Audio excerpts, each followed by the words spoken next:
ಏನಾದರೂ ಕಂಪ್ಲೇಂಟ್ ಕೊಡಿ, ತಕ್ಷಣ ಒಂದು ಸಸ್ಪೆಂಡ್ ಮಾಡಿಸಿ.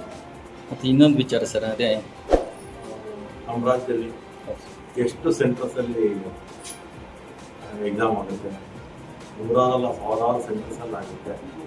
ಯಾರೋ ಒಂದು ಕಡೆ ತಪ್ಪು ಮಾಡಿರುತ್ತೆ, ಅವ್ರ ಮೇಲೆ ಕ್ರಮ ತಗೊಳ್ದೇ ಇದ್ದರೆ ಸರ್ಕಾರ ತಪ್ಪಾಗಿರುತ್ತೆ. ನಾವು ಕ್ರಮ ತಗೊಂಡಿದ್ದೀವಿ, ಮತ್ತೆ ರಿಪೀಟ್ ಆಗಿರ್ತೀವಿ, ಅದನ್ನು ನೋಡ್ಕೊಳ್ತೇವೆ.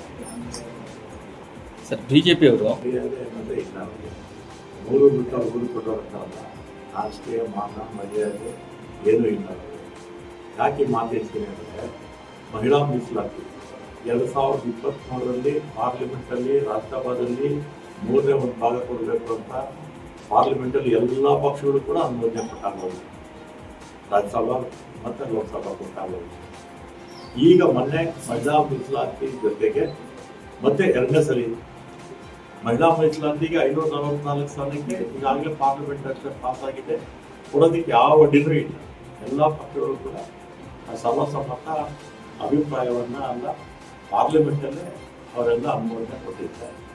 ಈಗ ಡಿಲಿಮಿಟೇಷನ್ ಮಾಡಬೇಕು ಅಂತೇಳಿ ಮಹಿಳಾ ಮೀಸಲಾತಿಯಿಂದ ಮತ್ತೆ ಇನ್ನೊಮ್ಮೆ ತರೋದಕ್ಕೆ ಪ್ರಯತ್ನ ಮಾಡಿದ್ದಾರೆ.